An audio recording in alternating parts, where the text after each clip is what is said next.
မဲခုမြင်နေရတာကတမိုင်းဝင်တွားခဲ့တဲ့အခိုက်အတန့်တစ်ခုပါဒီကစားကွက်ကို Kylian Mbappe, Lionel Messi နဲ့ Neymar တို့၃ယောက်ပူးပေါင်းဖန်တီးခဲ့တာဖြစ်ပါတယ်ပွဲစားချိန်မှာ Paris Saint-Germain ကစားသမား9ယောက်ဟာ midfield line တစ်ချုပ်လုံးတန်းစီနေကြပါတယ်အရန်ထူးခြားတဲ့ formation တစ်ခုပါ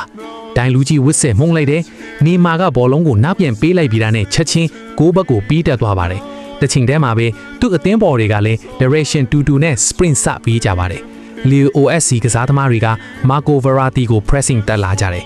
နေမာကအဲ့ဒါကိုချက်ချင်းတတိထားမိပြီးသူ့ရဲ့ပြေးလန်းကိုရက်လိုက်ကဘောလုံးလာတောင်းပါတယ်defender တွေကဒီဟာ planned move ဆိုတာနားလည်သွားပြီးနေမာကိုချက်ချင်းဖိကတ်ကြတယ်သူလဲ့မရအောင်ပေါ့ဒါပေမဲ့အဲ့ဒီ movement ကြောင့်သူတို့နောက်ကျောမှာ space ပွင့်သွားပြီး 4 versus 4 situation ဖြစ်လာပါတယ်နေမာက pressure ကိုကြိုးတွက်ထားပြီး Messi စီကိုဘောလုံးဖွင့်ပေးလိုက်တဲ့အဲ့ဒီအချိန်တိမှာတဲ့ Mbappe က space ထဲကို run စာဖြည့်ဝင်ပါတယ် defender က already beaten ဖွင့်နေပြီဆိုတော့ react မလုပ်နိုင်တော့ဘူးအပေါ်ဘက်မှာ full back တယောက်က offside line ကိုဖြတ်ပြေးထားတာကြောင့် Mbappe onside ထင်နေပါတယ်Messi က timing ပြည့်စုံတဲ့ through pass တစ်လုံးပေးလိုက်တယ်။ဘောလုံးကျလာတဲ့အချိန်မှာ Mbappe က goalkeeper ထွက်လာပြီးဂိုးပေါက်လုံးဝလွတ်နေတယ်ဆိုတာမြင်သွားပါတယ်။သူက perfect timing ကိုစောင့်ပြီး goalkeeper အပေါ်ကနေ chip shot နဲ့လှပပကန်သွင်းလိုက်တယ်။ goal